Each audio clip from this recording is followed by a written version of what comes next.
tal? Gracias por permitirme llegar nuevamente a sus hogares, redes sociales, sitios de trabajo. Aquí estamos de vuelta en la entrevista, en lapatilla.com. Y en esta oportunidad le damos la bienvenida al doctor Nicolás Bianco. Él es médico, inmunólogo y vicerrector académico de la Universidad Central de Venezuela ya por 12 años. Doctor Nicolás Bianco, le damos la bienvenida a La Patilla. Gracias por estar con nosotros. Un saludo, Daniel Guillermo, y muchas gracias por permitirme compartir contigo y con tu audiencia la información sobre la Universidad Central. Bueno, doctor, tenemos entendido que ya realizaron el primer consejo universitario, ya deberían de comenzar las actividades académicas, estamos terminando ya el último trimestre del 2020 y quisiera su apreciación de si está la academia lista y preparada o es viable la situación para iniciar las actividades académicas. Bueno, como bien dices, este miércoles pasado, hace una semana ya, hicimos este primer consejo universitario, el cual tenía dos puntos fundamentales desde el principio. El primer punto fue conocer de expertos en la materia de la pandemia, el estado actual de la pandemia en Venezuela y su impacto en los diferentes sectores y particularmente en el sector universitario. Me refiero a los doctores Julio Castro, el infectólogo, que bien ha llevado la responsabilidad tremenda de orientar a la comunidad sobre la pandemia por COVID-19, y el doctor Enrique Santiago López Loyo, presidente de la Academia Nacional de Medicina. Ellos nos hicieron una revisión muy completa, por cierto, del estado actual, lo que le permitió al Consejo Universitario, en una forma muy concreta, determinar que no es posible y es altamente riesgoso por el estado actual de la pandemia en Venezuela el iniciar actividades presenciales o semipresenciales en la Universidad Central, en cualquiera de sus 6 sedes de Venezuela. Eso número 1. Y número 2, también conocimos un informe de nuestra gerencia del sistema de educación a distancia. Nosotros tenemos una dilatada experiencia en relación a la utilización de los medios cibernéticos para llevar adelante los procesos de enseñanza-aprendizaje en las 11 facultades. Entonces, basado en esto, es que hemos estado reafirmando lo siguiente. Primero que todo, es bueno que la audiencia lo sepa. Nosotros, el control, el seguimiento, el abordaje científico, el abordaje médico, el abordaje epidemiológico de la pandemia en Venezuela está confiscado en manos del actual Ejecutivo Nacional. Solamente ellos lo manejan y eso es contrario a todas las recomendaciones que se reciben de los organismos multilaterales como la Organización Mundial de la Salud, o bien las experiencias previas que hemos tenido en Venezuela desde el control de la malaria por Gabaldón en los años 40 del siglo pasado, el control de la tuberculosis cuando fue posible hacerlo, y nosotros mismos participamos en ese tipo de actividades cuando enfrentamos el VIH-Sida en los años 80 también del siglo pasado. Esto implica el poner a disposición en cualquier parte de Venezuela las pruebas diagnósticas tanto de la infección por el virus como de la respuesta del huésped o de la persona, su respuesta de defensa contra el virus. No puede ser nada más que un solo laboratorio y que las cifras sean contadas exclusivamente desde Miraflores. Eso es absolutamente... no es transparente, claro. No es transparente y ha creado un subregistro tremendo que subestima en una forma muy apreciable la verdadera dimensión de la pandemia. Entonces, ese contexto... Perdón, lo quiero atajar, doctor, porque esto sí esta pregunta se la quiero hacer en base a su experiencia como médico. ¿Los venezolanos están recibiendo la información transparente e idónea sobre lo que está pasando con la pandemia? No, en absoluto, en absoluto. Nosotros tenemos un registro y la Academia Nacional de Medicina y también las facultades de medicina, sobre todo nuestra, pero sobre todo la Academia Nacional de Medicina y la Academia Nacional de Ciencias Físicas, Matemáticas y Naturales, han reclamado varias veces ya, no se les consulta como asesores que somos del Estado venezolano. Lo que es un subregistro tremendo. Nosotros hemos calculado, hemos estimado, sobre todo el doctor Julio Castro ha estimado que podemos multiplicar esto por de 6 a 10 veces el informe o el reporte, el informe que se da todos los días. O sea, no es posible, teniendo focos tan activos como en Brasil, Perú, Ecuador, Argentina, México, nosotros tengamos las cifras que el Ejecutivo Nacional pretende que nosotros manejemos. Doctor, ¿cómo se traduce? Entonces, en ese sentido, perdón, lo escucho. Disculpe. Eso se traduce en que la recomendación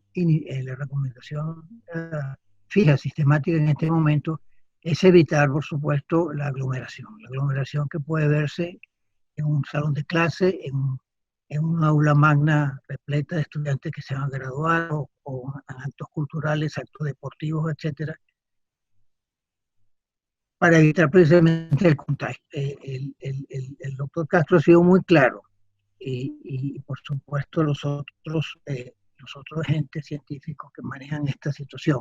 El manejo sobre todo de la mascarilla, de la distancia social, y evitar caer en la tentación de decir, bueno, a lo mejor hasta un familiar o un amigo muy personal, etcétera, no tiene la infección, entonces no hay problema, que a mí no me va a pasar nada.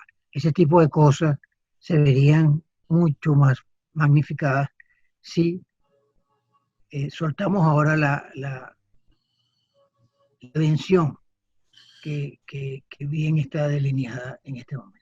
Sí. Doctor Bianco, ¿cómo ha sido, o si ustedes podrían evaluar la parte online, lo que ha sido la pedagogía o la transmisión de conocimiento vía sistemas como Zoom, vía sistemas como Skype u otros?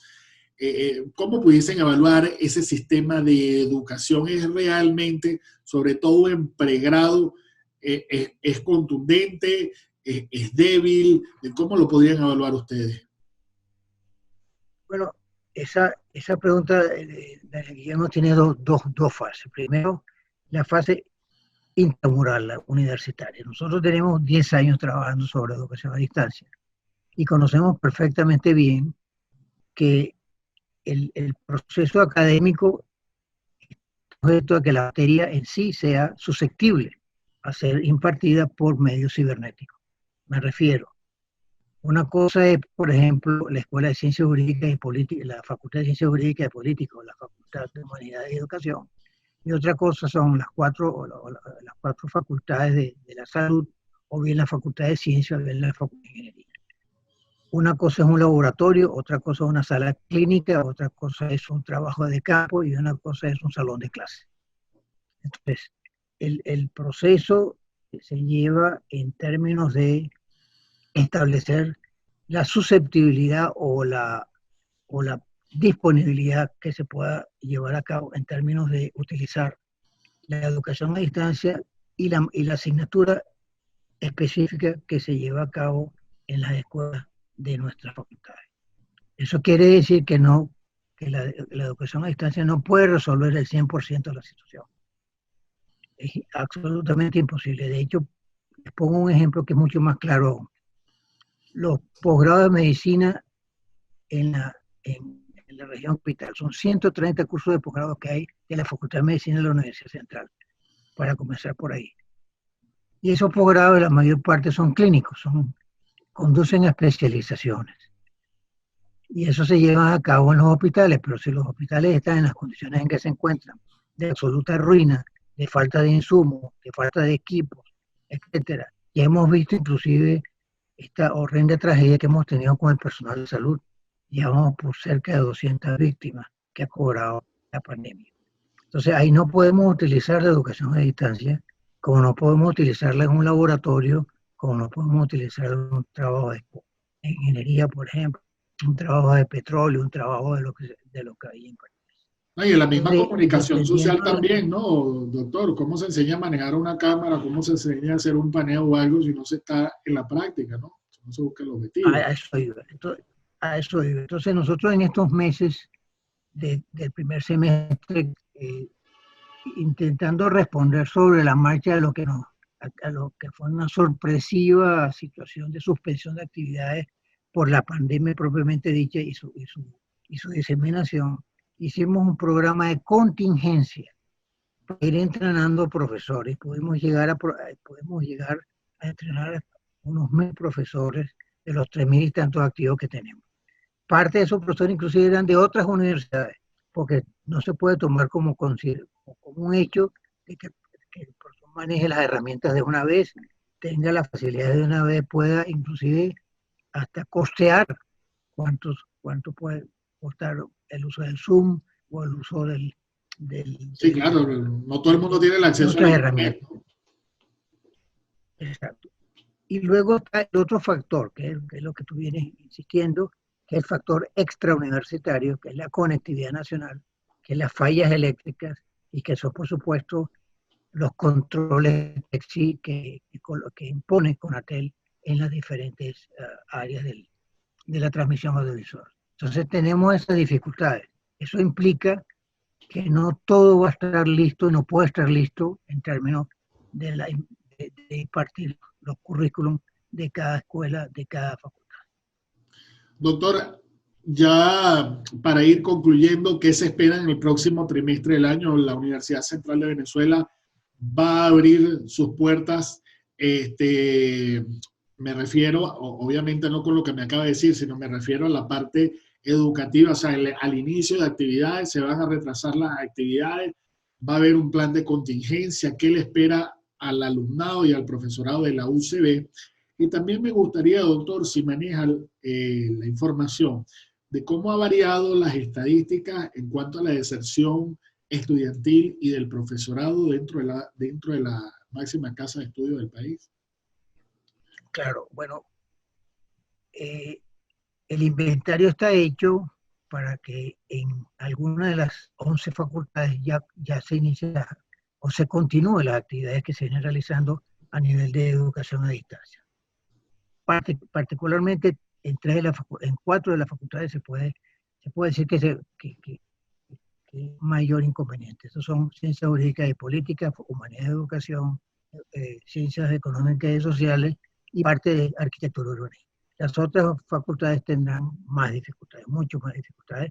Entonces el inicio y la progresión será en forma de a poco hasta que podamos determinar cuántas asignaturas se pueden hacer por educación a distancia. Eso es número uno. Número dos, el proceso de admisión es mucho más complicado. Mucho más complicado porque en este momento hay una imposición del Ejecutivo de aceptar a todos los estudiantes que ellos seleccionaron. Y por supuesto, estamos hablando entonces de dos tipos de matrícula. La que está en curso, que ya está en los alrededores, a pesar de la deserción que tú mencionabas, que ha golpeado un 30 o 35%, quiere decir que tenemos más o menos unos 20 a 25.000 estudiantes en curso que ya están en pleno proceso de lograr sus títulos en algún momento, más que sería la cohorte 2021. La cohorte 2021 ya supera las posibilidades absolutamente de nuestra capacidad instalada, porque no se trata nada más de transmitir la información vía cibernética, sino se trata de la capacidad instalada para hacer las prácticas, para tener los insumos, etcétera, etcétera. Entonces, todo es extremadamente difícil y el llamado que le hago a nuestra familia, a nuestros conciudadanos, es tener mucha paciencia, porque nosotros estamos en un verdadero colapso nacional y un verdadero colapso universitario. Vicerrector, 12 años. Todavía ustedes allí, la actual directiva de la UCB batallando, la actual rectoría. ¿Cómo ha podido evaluar esos 12 años? O vamos a hablar de 20 años. La Universidad Central ha recibido recursos, ha recibido la atención idónea del Estado. ¿Cómo podría evaluarnos el tema de la situación económica y que guarde relación con inversiones e investigaciones dentro de la UCB? No, yo diría que primero la voluntad férrea de nuestra rectora, la profesora Cecilia García Márquez, liderazgo rectoral. Yo, por supuesto, nosotros en particular en el vicerrectorado académico, el resto de las autoridades rectorales y decanales, pues seguimos pie al cañón, defendiendo nuestra autonomía y tratando de mantener la calidad en lo mejor posible. Pero sí debemos denunciar una vez más dos aspectos críticos. Por una parte está el hecho de que se nos ha eliminado la utilización de la ley orgánica de presupuesto. No tenemos presupuesto, solamente recibimos dinero para pagar nóminas. Y número dos, la deficiencia salarial, que es absolutamente severa y grave. Hemos solicitado una vez más a través de una nueva tabla salarial ajustada al petro para que no vaya a haber críticas, etcétera, y estamos esperando la respuesta del ministerio. Pero la situación es económica, presupuestaria, financiera y salarial es extremadamente grave en todas las universidades nacionales del país. O sea que el que está haciendo academia ahorita es por honor, por amor al arte. Bueno, es un acto de sacerdocio. Es un acto sí, es una voluntad muy venezolana, muy democrática, muy autonómica, pero muy difícil, es humano. Y entonces las familias tienen que unirse y seguir luchando hasta que la libertad aparezca. Así es, muchísimas gracias, doctor Nicolás Bianco, gracias por recibirnos y atendernos en La Patilla. Ya ustedes escucharon las impresiones, las consideraciones del doctor Bianco acerca de lo que tiene que ver con la academia, en este caso hablando de la Universidad Central de Venezuela. Sin embargo, como siempre hemos dicho, eso es una parte del país y puede ser reflejo, puede ser una radiografía de lo que pudiese estar ocurriendo en otros estados del territorio nacional. Muchísimas gracias, doctor Bianco. Que tengan un feliz día y la pasen bien.